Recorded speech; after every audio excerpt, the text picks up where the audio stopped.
Kumusta mga kanoysi? Welcome back sa ating YouTube channel, Pilipinoysi. So ngayong araw, another update naman tayo about politika ng ating bansa. So ang video ito is mula na naman kay Boss Balita TV. So meron itong pamagat na hindi na babalik sa Pinas. Grabe, PBBM ginulat VP Sara tumakas sa impeachment, umalis ng Vice.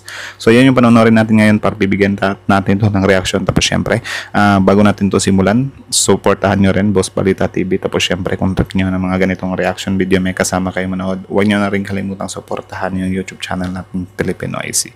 So mga kanoysi, hindi na natin to patatagalin pa, simulan na natin, baka agawin pa ng China. Again na pamagat ng video ito, hindi na babalik Pinas. Grabe, PBBM ginulat VP Sara tumakas sa impeachment, umalis ng Vice. So kayo na lang bahalang humusga, no? So panoorin natin kung ano yung naka-upload sa video to. And then Boss Balita TV Pilipinoysi, like, comment, share, subscribe. Start. Kagulat na balita. Grabe, President.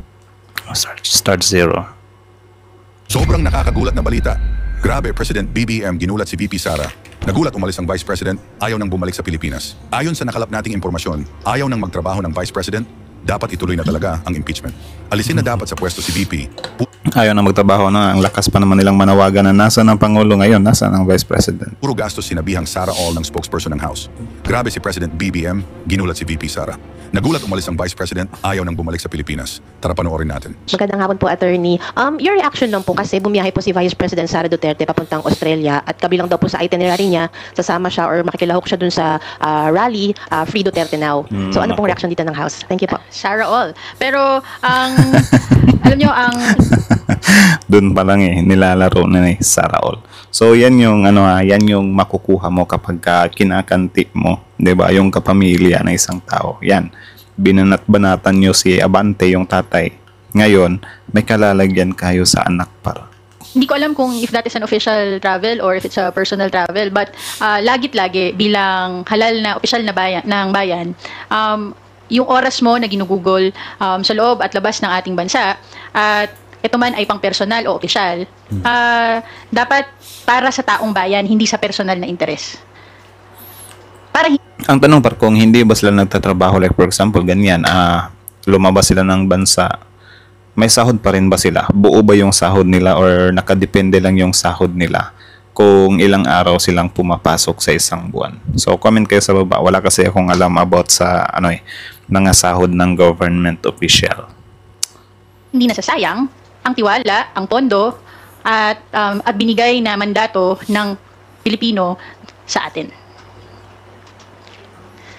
Opo, and last follow-up na lang, ma'am, kasi ayun nga, na-interview kasi si na-interview din si Attorney Odi Bukoy sa isang show sa ABS. Yun. At ang sabi nga niya dito, parang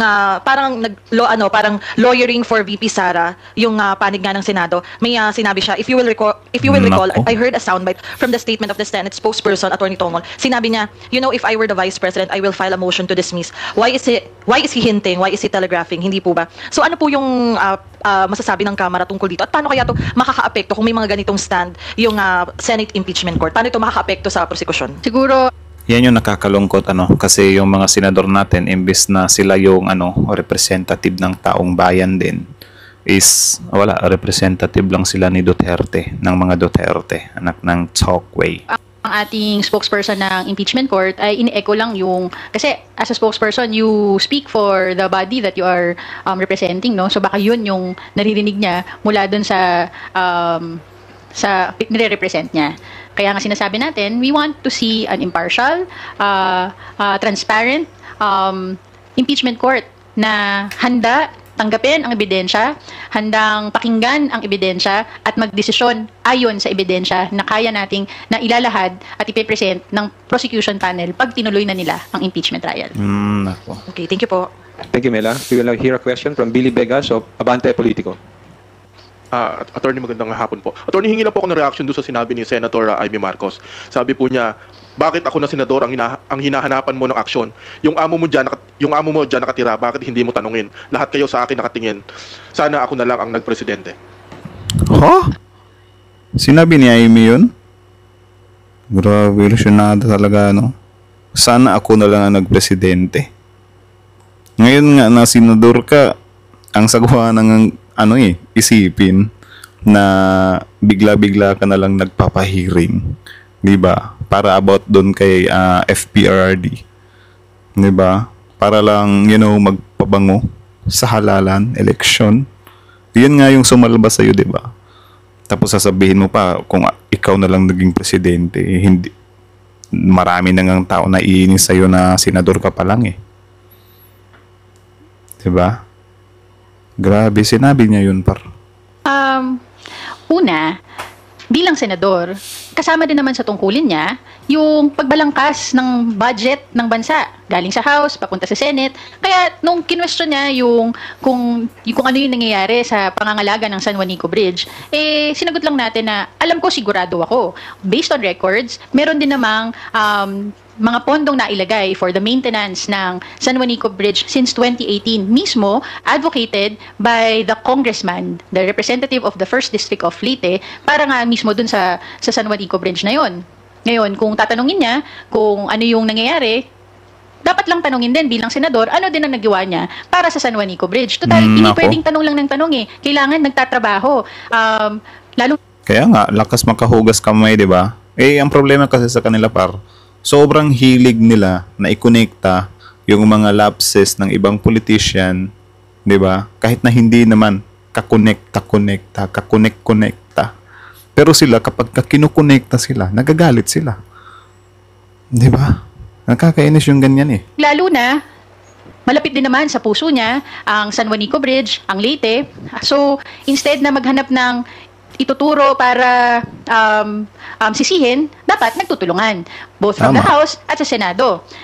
Hugas According kamay to yun. records from in 2018, nagkaroon ng pondo para sa San Juanico Bridge of 27 million, noong 2019, 22 million, 2021, 105 million, 2022, 90 million, Grabe. 2023, 150 million. 2026 ay may proposal pa lang na madadagdagan yung pondo to 400 million para nga sa pangangalaga. Ito ay initiative ng House of Representatives. Gusto din natin malaman ano din ang initiative ng Senado. Total, gusto din nila malaman kung ano ang nangyayari. Nasa posisyon sila para gumawa ng solusyon, hindi maghanap ng sisi.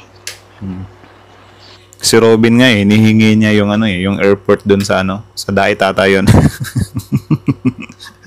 iba din. May kanya-kanyang karakas ng mga senador ng mga Duterte. Thank you po.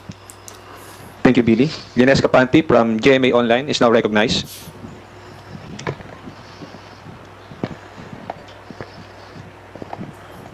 Good afternoon po, ma'am. Yung balikan ko lang po yung sa ombudsman. Tama po ba yung interpretation na you see the ombudsman's action as acting upon the recommendations, not on the complaint? It is stated, I read it dun sa reports, that it is stated in the order to file a counter affidavit that it was Counter. acting on the recommendation of the Committee on Good Government and Public Accountability. So, pero kasi nakalagay din po dun sa first page, complainant yung committee. So, that's why... Yun yung medyo heading may- nga yun eh. Opo. Pero again,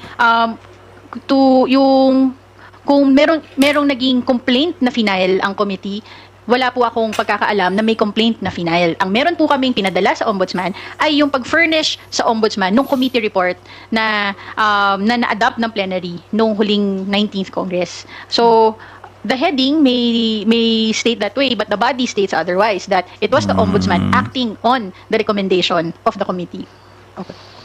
Ma'am, follow-up lang po. The ombudsman's tenure, the current ombudsman's tenure is about to end by end of July, I understand.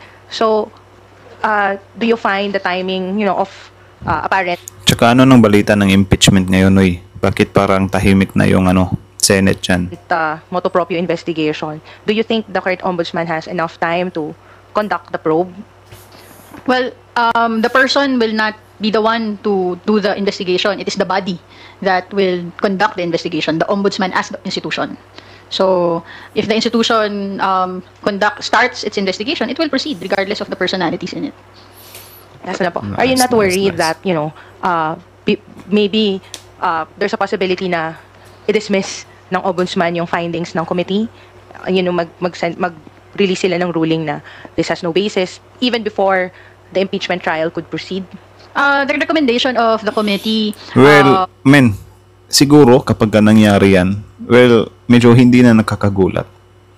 'Di ba? Kasi yun nga parang 'di ba from dismissal tapos ginawang ipapabalik sa house ulit. 'Di ba? So ang sa atin na lang dito, sana mapanagot, 'di ba? Yung may mga pasimuno diyan kasi ang swerte naman, 'di ba? Million yung perang nawala tapos gaganyanin lang, 'di ba? Deserve din ng mga Pilipino na explanation talaga. 'Di ba? Like dapat ma-case closed talaga siya. Hindi pwede yung unsolved lang. 'Di ba? Tapos biglang absuelto ka na, anak ng tokwa. Naniniwala naman din ako na nung naglabas sila ng recommendation na yon ay meron silang sufficient evidence to make that recommendation from the hearings that they conducted. So I will leave it at that. Again, wala pa kaming kopya nung order. So hindi ko rin masasagot yung ibang matters tungkol dun sa issue ng ombudsman. Thank you, Linesca. Okay. Thank you, Isa. Ariel Enriquez from TV5. Good afternoon, ma'am. Sorry, ma'am, I just have to ask. Kasi has this always been a practice? Like yung questions about the ombudsman filing na ang complainant daw ay ang good government. Kasi I don't know kung ano yung nangyari doon sa Quadcom report na nirekomendahan din na filean po ng Crimes Against Humanity paglabag daw po sa Republic Act 9851. Sina former President Rodrigo Duterte, De La Rosa.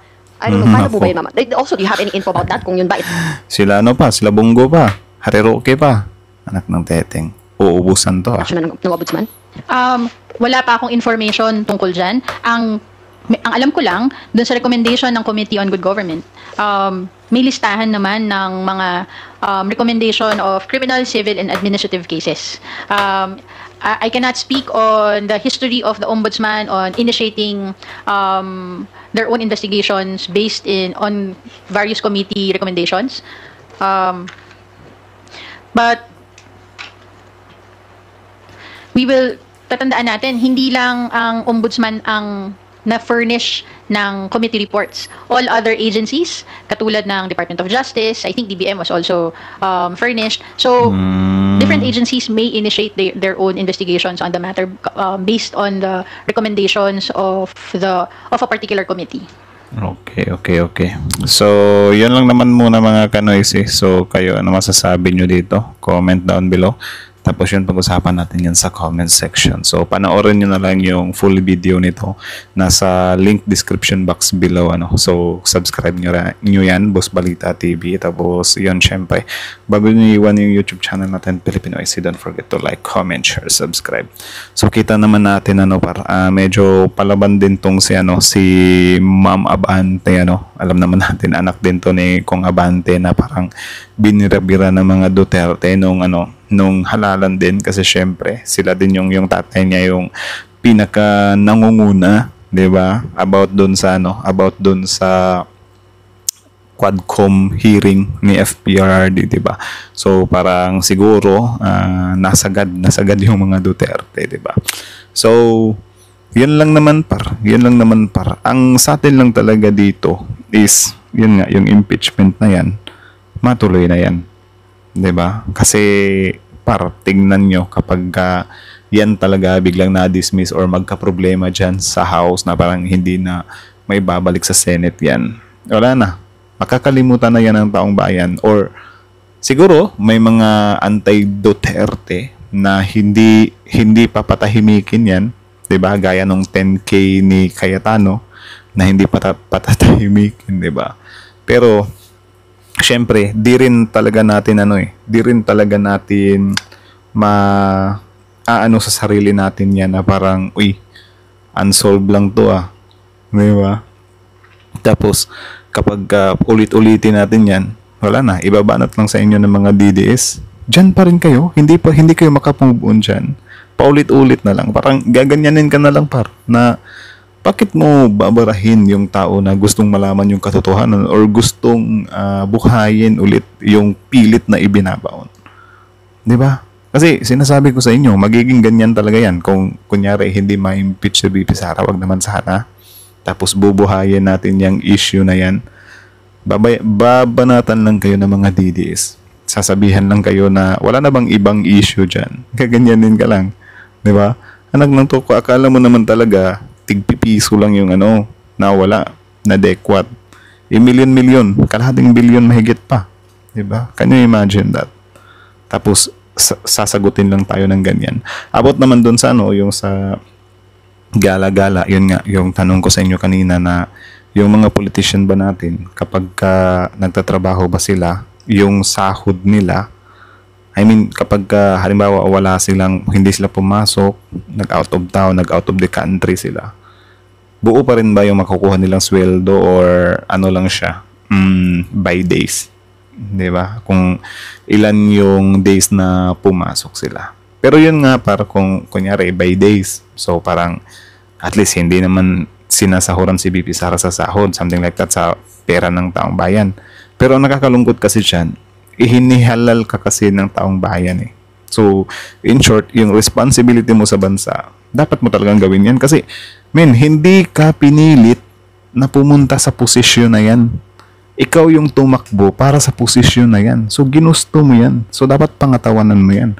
Maintindihan ba namin kung hindi ka pumasok, di ba, sa trabaho mo as a vice president, kung ang ginagawa mo, or kung importante talaga, di ba, or sabihin natin, may sakit ka, may emergency, something like that. Pero yung ganyan, yung pupunta ka doon, Free Duterte, personal na yan eh. Di ba? Personal na yan, at the same time, pwedeng namumuliti ka na. Di ba? So, ang aga. Biruin nyo, 2028 pa lang, tapos ang agang mamuliti ka, di ba? Di ba? Well, di na nakakagulat yan kasi nung 2022 pa nga lang, 2023, hindi pa umabot ng isang taon si PBBM. Ang usap-usapan na ng taong bayan, president na si BP Sara. Magiging president si BP Sara. So, sobrang aga nila na pumasok sa politika. Ito yung nakakainis sa mga politiko eh. Imbis intindihin nila at upagin nila yung pagpapabango, di ba, sa mga taga-suporta, taong bayan, why not magpakitang gilas sila? Galingan nila yung trabaho nila. Seryosohin nila yung trabaho nila. Gumawa sila ng maraming mga plataforma or whatsoever. Di ba?